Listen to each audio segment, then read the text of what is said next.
Este es nuestro día 284, el libro 41 de la Biblia, que es el Evangelio de Marcos. En primer lugar, hablaremos del capítulo 4, los misterios del reino de Dios. ¿A quiénes están dados? ¿Para quiénes son? Son para nosotros, son para los discípulos. La suma de la palabra, el reino inconmovible, el espíritu de sabiduría y revelación ha sido enviado para nosotros, ha sido reservado para los discípulos. ¿Estás recibiendo el espíritu de sabiduría y de revelación? ¿Estás entendiendo las parábolas? ¿Estás conociendo la suma de la palabra? Veamos también que la palabra está escrita en parábolas. Entender la parábola del sembrador te va a hacer entender las otras parábolas. Hay tres oportunidades en la Biblia para entenderla. La primera está en Mateo, la segunda está en Marcos y la tercera está en Lucas. Necesitamos ver, oír y entender esta parábola con los ojos espirituales y captar su sentido inconmovible para convertirnos, para que nos sean perdonados los pecados. Tomemos la oportunidad que nos da el Señor en este Evangelio y vamos a comentar cada uno de los puntos. Primero, el sembrador es el que siembra la palabra. Por allí escuché una interpretación, bueno, la leí, una interpretación importante porque ese es en una Biblia comentada y el comentario era que nosotros somos los que sembramos las semillas de fe y se refería a las ofrendas. En realidad, esta parábola no está hablando de eso. El sembrador es el que siembra la palabra y es el Señor. La semilla es la palabra, es la Biblia, es Cristo mismo. Veamos también que cada una de las personas que están mencionadas en esta parábola están descritas en función de su crecimiento y en función de cómo se relacionan con la palabra. Nosotros somos la tierra, es necesario que la palabra, es decir, la semilla, crezca, que dé fruto, para esto necesitamos entender.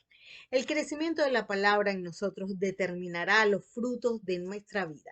Cuatro tipos de personas. Primero, los de junto al camino. Oyen la palabra, pero después que la oyen, enseguida viene Satanás y quita la palabra que sembró en sus corazones.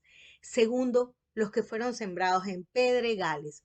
Cuando han oído la palabra, al momento la reciben con gozo, pero no tienen raíz en sí, sino que son de corta duración, porque tropiezan al venir la tribulación o la persecución por causa de la palabra.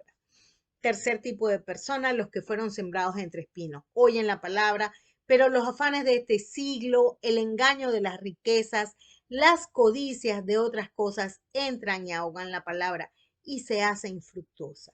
Los que fueron sembrados en buena tierra oyen la palabra y la entienden, la reciben, dan fruto a 30, 60 y a 100 por uno.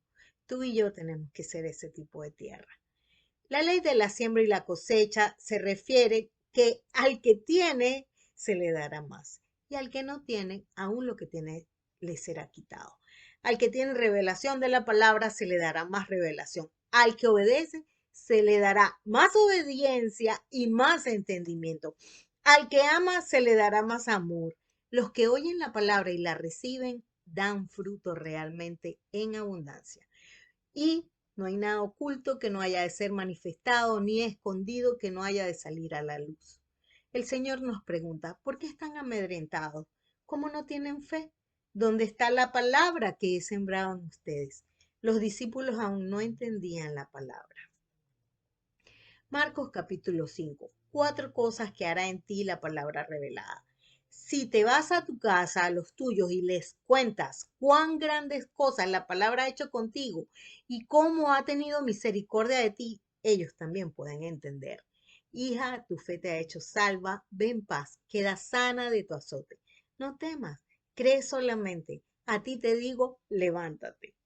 Y comenzaron a rogarle que se fuera de sus contornos. Reflexionemos en esto. No es algo que sucedió solo allí. La palabra liberta y sana donde quiera que se revela. Pero las ganancias pueden ser más importantes que la libertad. Esta historia se repite cada vez que la palabra es revelada. Pero los que tienen autoridad prefieren continuar tal como están. seguir con sus mismas doctrinas y ataduras, porque así les produce ganancias. Pero Cristo les mandó que nadie supiese los milagros que él hacía y dijo que se le diese de comer a la niña que acababa de resucitar. Definitivamente no era fama lo que Jesús buscaba. Meditemos nuevamente en nuestras estrategias para dar a conocer el reino de los cielos. Vamos a orar. Señor, enséñanos a orar en base a tu verdad. Amén. Tu siervo Mirsastri Silva de Rivera, Raúl Vicente Rivera Ramírez, una sola meta, 365 días con la palabra. Solo nos faltan 81 días. Hermano, no desmayes. Dios te bendiga.